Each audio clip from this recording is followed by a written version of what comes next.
उधर निलंबित IAS officer Abhishek Prakash के करीबी निकांत जैन पर ईडी ने केस दर्ज कर लिया है। बड़ी जानकारी आपको दे रहे हैं। ईडी ने निकांत जैन पर मनी लॉन्ड्रिंग का मामला दर्ज किया है। निकांत जैन पर गोमती नगर थाने में एफआईआर के आधार पर ईडी ने मामला दर्ज किया है।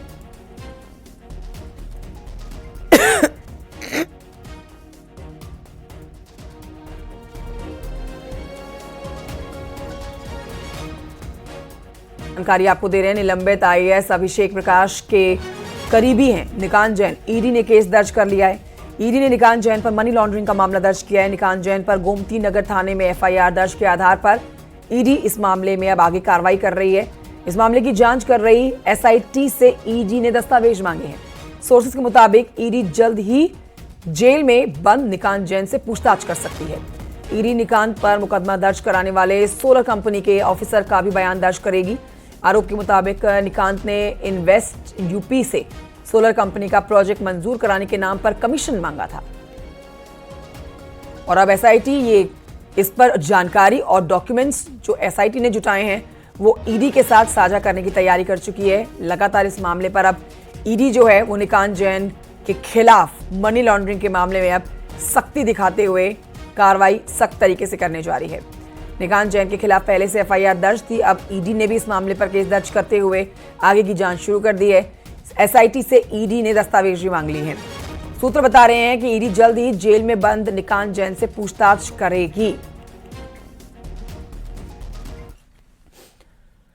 और आइए बढ़ते हैं आगे, कुछ और खबरें आप तक पहुंचाते हैं। सोनभद्र से खबर आ रही है जहां पर अनियंत्रित ट्रक और रोडवेज बस में टक्कर हो गई है। इस हादसे में बस में सवार 6 लोग घायल हो गए हैं। ट्रक चालक नशे में धुत था। हालत ऐसे हो गई कि ट्रक चालक जो है वो ट्रक छोड़कर मौके से फरार हो गया। दुर्घटना के बाद सड़क पर जाम लग गया। हादसा जब हुआ तो उसके बाद की तस्वीरें भी आप तक पहुंचा रहे हैं।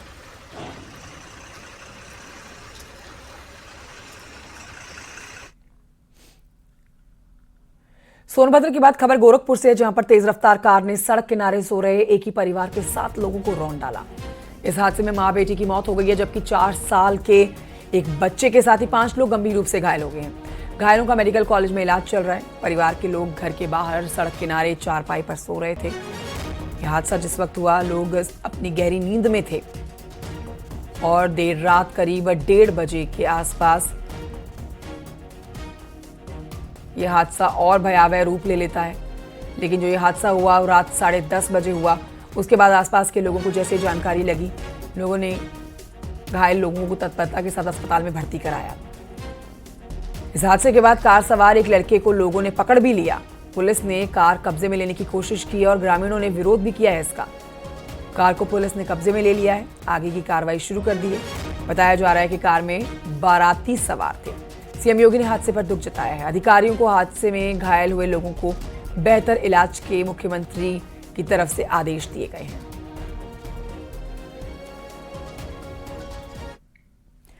खबर कानपुर से है जहां पर पुलिस की गौकशों के साथ मुठभेड़ हुई है और इस बीच आरोपी 2 शातिर बदमाश मुठभेड़ में घायल हुए हैं। एक के पैर में गोली मारी है, दूसरा उसका साथी पुलिस ने पकड़ लिया है। घायल बदमाश आकिब पर कई थानों में 10 से ज्यादा मुकदमे दर्ज हैं। पुलिस दूसरे शातिर तलाश उसकी कर रही है। कई ये लोग थे जिनमें 2 धर दबोचे गए हैं, एक भागने में कामयाब हो गया है। इसके मुताबिक 21 अप्रैल को गौकशी करने के इरादे से एक गाय को खरीद कर ले गए थे।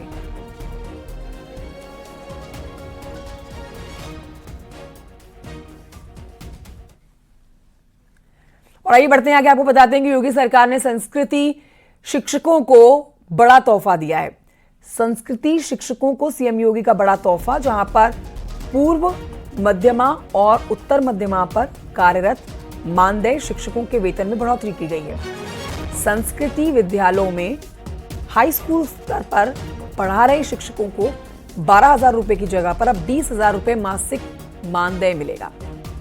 संस्कृत विद्यालयों में इंटरमीडिएट स्तर पर पढ़ाने वाले शिक्षकों का वेतन 15,000 रुपए से बढ़ाकर 20,000 रुपए तक कर दिया गया है।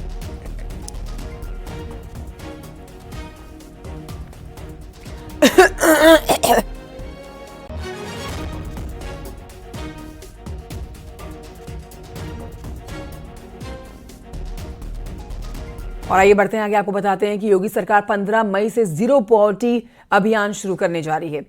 जीरो पॉवर्टी अभियान, जिसमें 30,000 लाभार्थियों को सरकारी सुविधाएं दी जाएंगी। इसमें पीए, सीएम आवास,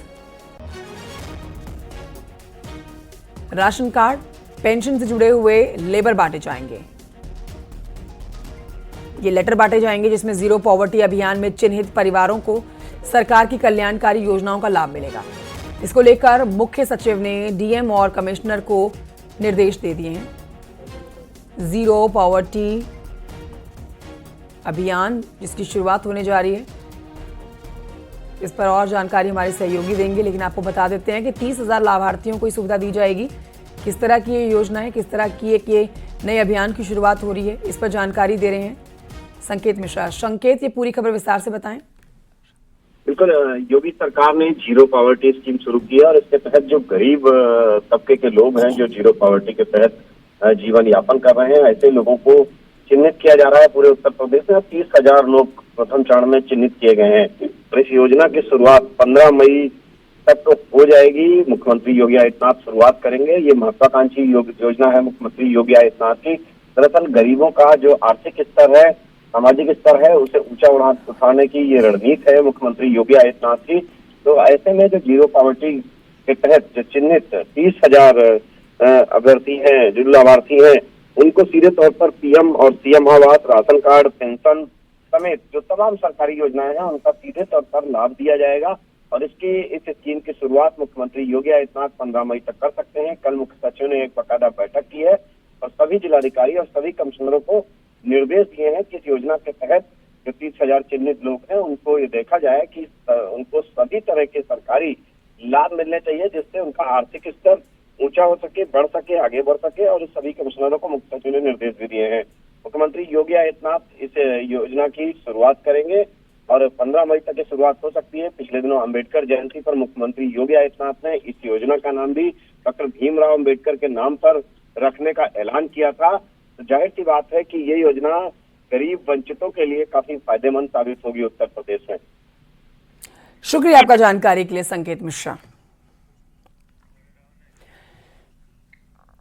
उत्तर प्रदेश की सियासत में एक बार फिर से पोस्टर पॉलिटिक्स ने जोर पकड़ लिया है। पूरी खबर जानिए। पहलगाम हमले को लेकर लखनऊ में बीजेपी के दफ्तर के सामने एक पोस्टर लगाया गया और इस पोस्टर में अखिलेश यादव की तस्वीर के साथ लिखा गया, शर्म करो अखिलेश यादव। पोस्टर में माफिया मुख्तार अंसारी का जिक्र करते हुए लिखा गया कि पहलगाम के आतंकी हमले का शिकार हुए हिंदू शुभम के घर जाने में क्यों खत्म हो गई आपकी भावनाएं। फर्क है साफ, शायद आतंकियों से रिश्ता है खास, हिंदुओं से इतनी नफरत क्यों, पूछता है हिंदू समाज। ये पोस्टर बीजेपी युवा मोर्चा के महामंत्री अमित त्रिपाठी की ओर से लगाया गया है।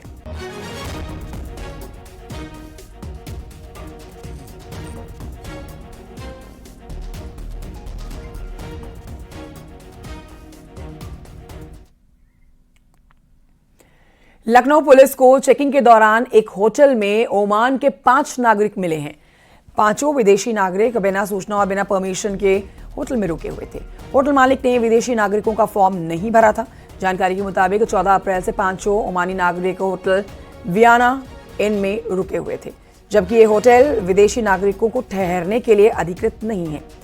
पुलिस ने होटल के मालिक और मैनेजर के खिलाफ केस दर्ज कर लिया है। पुलिस ने होटल के दस्तावेज और रजिस्टर जब्त कर लिए हैं। इंटेलिजेंस मामले की जांच में जुट गई है। विदेशी नागरिकों की रिपोर्ट भेजी गई है यहां पर। दरअसल पहलगाम हमले के बाद पुलिस अलर्ट है।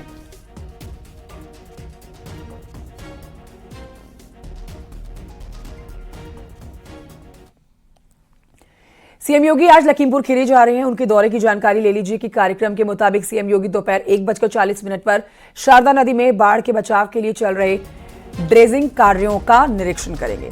साथ ही 2 बजे जनसभा को करेंगे संबोधित। आपको बता देते हैं कि जनसभा के बाद दुधवा नेशनल पार्क जाने वाले हैं मुख्यमंत्री योगी आदित्यनाथ। 3:10 पर सफारी भी करेंगे आज सीएम।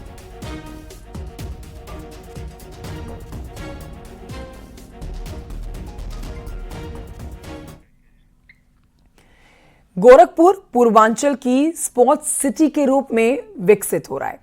मुख्यमंत्री योगी आदित्यनाथ के मुख्यमंत्री बनने के बाद गोरखपुर में कई खेल सुविधाएं बढ़ाई गई हैं। गोरखपुर में अंतर्राष्ट्रीय क्रिकेट स्टेडियम बनाने के लिए लगभग 300 करोड़ की धनराशि को मंजूरी मिल गई है। रिपोर्ट देखिए।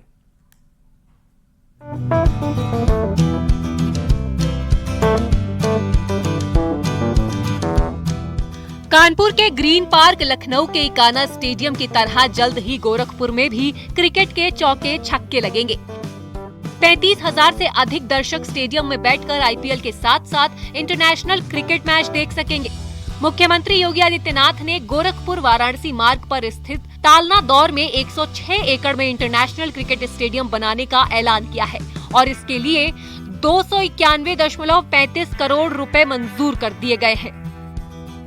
ये प्रदेश का चौथा इंटरनेशनल क्रिकेट स्टेडियम होगा। पूर्वांचल और बिहार के क्रिकेट खिलाड़ी यहाँ पर आकर इंटरनेशनल क्रिकेट मैच का आनंद लेंगे तो खिलाड़ी भी अपनी प्रतिभा को निखारेंगे। अब यहाँ इंटरनेशनल मैच जब होंगे तो हमारे यहाँ देखिए बलिया से लेकर के बिहार के बहुत से जिले के लोग आएंगे हम मैच देखने। बाकी गोरखपुर, बस्ती, देवरिया, आजमगढ़, महाराजगंज, कुशीनगर, ये सब जिले के लोग यहाँ आएंगे। और सबसे बड़ी बात कुछ जैसे पूर्वांचल का स्टेडियम बनेगा तो यहाँ बहुत तेजी से लोग, अब करीब 30 किलोमीटर आगे तक यहाँ पर डेवलपमेंट होगा बहुत तेजी से। गोरखपुर में वीर बहादुर सिंह स्पोर्ट्स कॉलेज में कई खेल सुविधाओं को बढ़ाया गया है तो वहीं रीजनल स्टेडियम की रीमॉडलिंग का भी बजट पास हो गया है। सहजनवा, चौरी चौरा, बड़हलगंज और जंगल कौड़िया में खिलाड़ी अपनी खेल प्रतिभाओं को निखार रहे हैं। राप्ती नगर विस्तार में 35 एकड़ में नई स्पोर्ट्स सिटी का शिलान्यास भी सीएम योगी ने कर दिया है। लोगों का कहना है कि मुख्यमंत्री योगी आदित्यनाथ के इस तोहफे से गोरखपुर के साथ साथ पूर्वांचल का तेजी से विकास हो रहा है। देखिए, वाकई में पूर्वांचल के युवाओं के लिए एक बेहतरीन मुकाम होगा। आप जानते हैं कि पूर्वांचल के युवा इस तरह के खेलों के लिए कोचिंग करने दिल्ली, मुंबई, कलकत्ता जैसे बड़े शहरों में जाया करते थे और एक बेहतर प्लेटफॉर्म सरकार यहाँ पे दे रही है। यहाँ पे प्रैक्टिस के भी साधन उपलब्ध होंगे, व्यवस्थाएं मिलेंगी तो गोरखपुर के लिए बड़ी सौगात है। और उत्तर प्रदेश का चौथा इंटरनेशनल क्रिकेट स्टेडियम हो जाए जो BCCI और ICC के मानक के हिसाब से बनेगा तो कहीं न कहीं देखा जाए इससे बेहतर रोजगार के भी साधन उपलब्ध होंगे और साथ ही साथ खेल प्रतिभाओं को एक बेहतर प्लेटफॉर्म मिलेगा। आज जिस प्रकार से यह काम किया है पूज्य महाराज जी ने, इस पूर्वांचल के जो प्रतिभाएं हैं उनको निखरने के एक अच्छा अवसर होगा और ये राष्ट्रीय योगदान होगा। यहाँ से भी खिलाड़ी निकल करके आगे जाएंगे और निश्चित रूप से वह इस देश का नाम अपने रोशन करेंगे। महाराज जी ने बहुत बड़ा काम किया है। खेल सुविधाओं के विकास से रोजगार की संभावनाएं भी बढ़ेंगी, साथ ही खेल प्रतिभा भी निखर कर सामने आएगी जो पूरे विश्व में गोरखपुर का नाम रोशन करेगी। जाहिर है स्टेडियम के ऐलान भर से ही लोगों में उत्साह देखने को मिल रहा है। निर्माण हुआ तो खेल की दुनिया में भी गोरखपुर एक नया मुकाम हासिल करेगा।